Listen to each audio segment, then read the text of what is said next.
Welcome to Innovating with Scott Amyx. This is your host, Scott, and today I'm joined by Arik Shtilman, who is the CEO and co-founder of Rapyd. Welcome.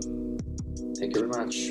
Now, prior to Rapyd, you had started a company called ITNAVIGATOR. Can you tell us what that was and why it was such an ideal acquisition target for Avaya? Yeah, sure. So this company, actually, I started it in 2003, before the cloud computing days. And basically, the company goal was to solve a problem that existed in the unified communication space of the fact that all the unified communication equipment that was installed globally was completely distributed with no single management, right? So every single one of the routers, the switches, the phones that existed required basically the administrator of the platform to go into them separately and do configuration. And what we've done, we've built actually one platform that connected to all the unified communication equipment that existed for enterprises and allowed the administrator to use a single console in order to manage it. Now, in 2020, it sounds like, like how can it be that it never existed? In reality, back in the days, if you look at 2008, 10, this type of tools did not exist, and actually people were doing this separate administration in each one of the tools. Over the years, the company basically became a cloud computing company when we moved this specific product to the cloud and basically provided a unified administration solution that was hosted on the cloud and connected to all the equipment that companies had on-premise. And at the end of the day, companies such as Avaya and Cisco were super interested in the offering because it simplified dramatically the implementation time of their projects. And, we ended up being acquired by Avaya. That's a great story. And I think for those that have lived through that time period, it actually did, in fact, solve a very difficult challenge or problem that would typically take hours, if not days and weeks to solve. So that's incredible. So how did that experience then lead to how you started Rapyd, and what was the genesis of that story? So that's actually a funny story. So after the acquisition, we ended up, working for Avaya for a couple of years together with my team.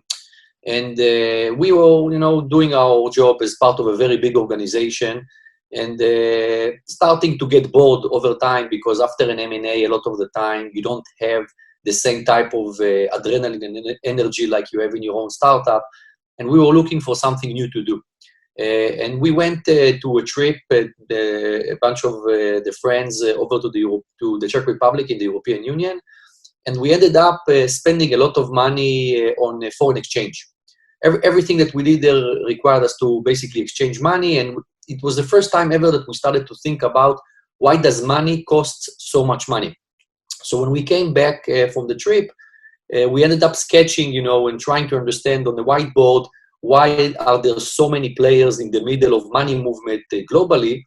And that actually popped up an idea that wasn't Rapyd, a different idea. And the idea was basically to create some kind of a consumer-facing e-wallet that is built on alternative payment rails, which are not Visa and MasterCard, to reduce the cost of payments and moving money. And we basically decided together as a team to leave Avaya and to start a new company in a completely new space where we had no clue about it. But we thought that we had a good idea, on the consumer payment space. And this is how we started Rapyd under a different name that was called back in the days Cashless. But then what happened very quickly is that because we had no clue in fintech or payments, we stumbled into every single possible problem that exists on planet Earth. From the fact that you need to get regulated, to getting bank accounts, to moving money in, moving money out. And, after a year being in this thing, we looked around and we just couldn't understand how can it be that in the fintech space, there are no platforms, right? People are used to platforms almost in any space that they operate in, but in finance and fintech, for some reason, everybody is rebuilding the entire code stack from scratch again and again. You use one company to do card acquiring, somebody else does FX, another company will do payouts for you, somebody else will do ID verification and KYC. And as a bunch of people that came from cloud computing, it completely didn't make sense. Because if you look at AWS, Google Compute Cloud, Azure, all these platforms provide you a lot of services and a lot of capabilities, and you just build your building blocks on top of them. But for some reason in fintech, it didn't exist. And due to this reason, we decided to pivot the company into Rapyd and what Rapyd is today, which is basically a FinTech-as-a-service platform. So that's really intriguing because I think if you were to discuss this with other fintech startups, again, a few years back, before you guys really took off, they would make the argument that it was because of the nature that it was proprietary that allowed for them to have defensibility. But here, what you're saying is that a lot of the underlying components can be actually shared and really doesn't have to be unique in order for them to have that distinctive competitive advantage in the marketplace. Talk to us about the kind of layers of the stack within Rapyd that you provide in terms of fintech as a service. Sure. So at the end of the day, there are five cornerstones to anything somebody wants to do in fintech, right? In the past, when people were talking about fintech, they were talking about being able to collect a payment from a debit or a credit card. But in today's world, it is much more complicated, and there are five things that basically manage everything that you do. One is the ability to collect payments in any way that your consumer might want to pay. And in today's world, especially if you operate globally, there is a very big number of payment methods that exist, from the traditional cards to online bank payments to the local wallets that are very popular in Asia Pacific, and even to cash payments that are very popular in places like Latin America. So the ability to collect a payment is the first cornerstone.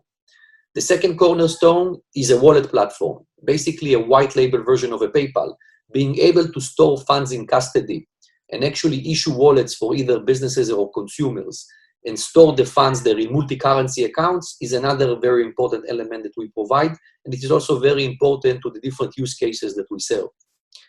Inside the wallet platform, we also do things like AML, KYC, sanction screening, and everything that is required by law, because the regulator at the end of the day requires it.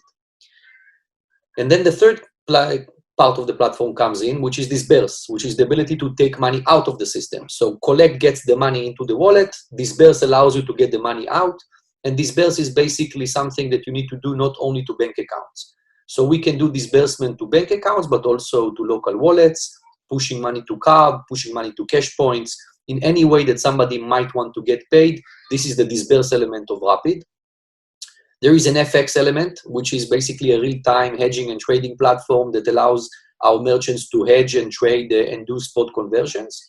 And the last piece is issuing, being able to issue either a Visa card or a MasterCard on top of our wallet platform and basically leverage the wallet as the ledger and the place that stores the funds, and the card is basically linked to the wallet. All these different parts are exposed as microservices APIs that operate on a completely global scale with more than 100 countries that are supported. And basically, our merchants are coming to us in a variety of use cases. And the average merchant works with Rapyd in 7 different countries and uses at least 2 out of the 5 services that I just described. So let's talk a little bit about distribution. So are you guys doing primarily B2B sales, or is this more available to developers in terms of API service consumption? So it's interesting, not like a traditional startup. We started in the enterprise B2B sale. We signed a lot of big accounts from the get-go. And we have a sales team that is dedicated to do these enterprise-based sales cycles that are typically long and require business development. But over time, we started to go down and start serving much smaller customers and like developer communities that started to build stuff on top of us. One of our investors, by the way, is Stripe, which also, by the way, compete with us in different markets that we operate in. But we learned a lot from these guys, especially how to build scalable platforms that allow developer communities to get onboarded into the platform and build stuff on top of you. And today we have self-service onboarding, we have online sandboxes, online documentation that really allows even the smallest startup with one person to build something on top of Rapyd and scale up to one of the biggest companies on planet Earth that is actually running some of their business on top of us. Okay. Talk to me a little bit about in terms of the skill aspect. So different jurisdictions and domiciles have issues around data separation, GDPR. How do you deal with that? And then within the wallet, you mentioned that there's KYC and other types of regulatory requirements. Is that something that's fairly fluid and configurable that allows for the local markets to adjust, or do you have to configure those yourselves? So that's an amazing question, and I give you, by the way, a lot of credit for asking it, because a lot of people are missing this element. One of the core aspects of the Rapyd platform is the ability to basically configure the rules of transaction monitoring KYC per country that we operate in, and per use case and per payment or payout method. So everything is automated behind the scenes, and of course the rules in Indonesia are not like the rules in Brazil or in the US or in Bangladesh. So the platform actually has these configuration capabilities.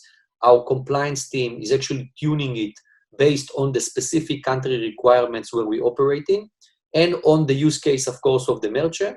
And the merchant also has his ability these days through our client portal to provide additional tuning, which is basically something that we provide into self-service on top of our basic guidelines of how to work in a compliant way in our platform. We invest a lot of time and a lot of money in automating the compliance work, because exactly like you said, in order to be scalable, you have to be compliant, because otherwise your business will get shut down every time you want to go into a new country and a new territory. And compliance in the scale of Rapyd cannot be 1,000 people that are sitting and looking into spreadsheets and printing things and faxing stuff to the bank. It has to be automated, it has to be scalable, and it has to be super configurable, and it has to have some kind of a machine learning capability, because there are a lot of things that you learn over time, and we invest a lot of our R&D and product efforts around this specific compliance and AML piece. On the GDPR and data elements that you asked about, that's also a great question. So because we operate in so many jurisdictions around the world, we have a unique architecture of how we move data. We have basically a tokenized identity of the end consumer that actually transacts behind the scenes. So when somebody does a transaction, we do not move the data, for example, from the European Union to our Asia-Pacific data center. We only move the token that actually represents the person to the data center in Asia-Pacific, so we can actually have a pointer to where the data is stored inside the European Union. In the same way, in Indonesia, we keep the data in Indonesia with token that leads us to the European Union information. And basically, the entire platform was designed in order to support more and more countries and governments that basically request you to store information inside the country. So I have two questions. One question is, what has been the adoption from more the, let's call it the unicorn fintech startups in terms of swapping out their proprietary stack pieces with your microservices? And then the second question really is, given the scalability and this kind of flexible chassis that can tune across different jurisdictions and regulations, are you not really suitable to become kind of the primary transaction platform for everything, including crypto and the fungibility around cryptocurrencies? And then the third question is, how are you guys supporting or eventually evolving to incorporate blockchain? Okay, so let's start with the basic regarding the use cases and the adoption. So in the beginning, when we started to sell the platform, we thought that we would be able to sell it and get adoption only from small to medium size of companies that have a need to transact with multiple use cases. Very quickly, we learned that even the biggest companies on planet Earth do not have enough R&D resources, or they don't want actually to invest their resources in things that they are not their core business. And any company that needs to operate in more than one country and has more than one use case already understood that building stuff on their own is super complicated. So the adoption that we got from unicorns and even from Fortune 500 companies or top internet companies in the world is amazing, because they come in, they say, okay, let's test the water. They take one use case and run it on top of Rapyd in 2-3 countries. Very quickly, we see massive adoption. And I can give you an example of a customer of ours that is a huge gig economy platform that operates with us, I think, today in 30 different countries around the world. They started with a very specific use case of being able to collect payments in cash in Latin America, scaled it to online bank payments, bank transfers, card issuing, and wallet over an 8-month period, which is an unbelievable story, mainly because of 2 reasons, right? The ease of the integration and the fact that we are completely global and we are removing the heavy lifting for them in order to become compliant and actually understand, the know-hows of every single market that they want to operate. Regarding the future and, what can we become, we definitely see ourselves as a type of a new network that basically becomes the main settlement hub and money movement hub for a lot of different companies and businesses that have global operations and have the need to basically transact and move money from a treasury perspective. On the crypto and blockchain side, I can tell you that unfortunately, up until today, we are not touching any businesses that are crypto or blockchain related, but mainly because of the underlying banks that we run on top of, right? So the sad story about fintech is that you always need to have a bank, right? Without a bank, you can't move money. And even a platform like Rapyd that is highly regulated with e-money licenses in 50 plus countries, we still need to go and have an underlying bank. And the banks that we operate with in the majority of the countries do not allow crypto operations. Some of the countries that we operate in, the banks are allowing crypto, but because we're running such a big network and we're facilitating such diversified use cases, we are not able to basically onboard crypto companies into the platform. That's very interesting. That's a really great insight. Can you share with us, in terms of your product roadmap, what's coming up in the later 2020 and 2021? Yes, definitely. So first of all, we are expanding dramatically our issuing capabilities with Visa and MasterCard, because what happened is that a lot of companies used us in order to collect money and store money in custody for their consumers, employees, workers, whatever is the use case.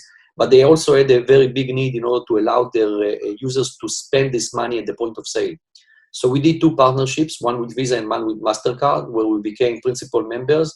And we basically started to issue with our own Beans cards. And it is something that picked up very quickly. And we have quite a lot of cards already in circulation. And this is something that we are expanding dramatically during 2020. We're also doing an acquisition these days, and we're actually becoming an acquirer, a card acquirer, a first-hand acquirer in some of the countries. So it's a deal that we're about to close probably in the next 15 to 20 days, and we will announce it. And it was a very important thing for us to actually own the acquiring piece, again, in Visa and MasterCard world, which is different from a lot of the other businesses that we do. And self-service onboarding that we actually launched a beta version of it a month and a half ago, which allows basically any merchant to get onboarded into our platform in a matter of less than an hour, instead of being a 2-3 week process, depending on the country, the use case, and the type of the merchant. We actually were able to shrink it to 1 hour onboarding time for the majority of the use cases, which is a massive investment that we've been doing over the last year. All right. So the last question I have for you is a lesson learned in terms of a failed project or company that you can share with others. So yeah, so the interesting thing is how different this company is from ITNAVIGATOR, right? I started ITNAVIGATOR in 2003 when I was 22 years old, and it was actually a bootstrap startup company, right? So we never took a single cent from investors. We were 4 founders that we managed the company for 10 years until we sold it. And the mentality and how you manage a bootstrap startup company is like completely different from managing a scalable company in the fintech space that is heavily funded by VCs. And you need to do a switch. And what happened to me is during the ITNAVIGATOR days, when we came down to the last stages of selling the company, only then we understood the mistakes that we did by not taking outside capital, by not taking a little bit more risk with somebody else's money, because when you build a bootstrap, it's always your money.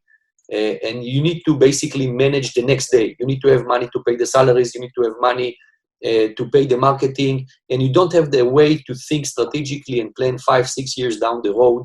And only when you get to the end of the process and you think that you are the winner because you sold a company that is completely bootstrapped, you understand that if you would have taken some external capital, not a lot, you could have planned much longer and actually sell the company for 5 or 6 times more money, just because of the fact that you could have been planning and strategizing much better and then maybe building something that is much more scalable with more risk.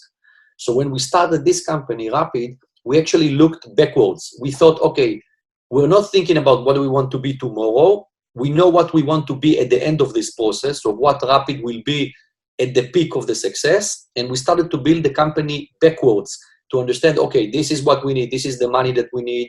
Strategically, from day one, we need an HR person, we need a CMO, and we basically did it completely different from what we managed the previous company. from the type of people that we hired, from the external management team that we bought very early that basically surrounded the founding team and expanded our knowledge and capability. And also from the fact that, that we went out to the market to raise money, even though we had our own money and we could have built a bootstrap startup, we understood the benefit of working with external investors. Great insight. Thank you so much. So today I've been joined by Arik Shtilman, who is the CEO and co-founder of Rapyd. Thanks for joining today. Thank you very much for having me.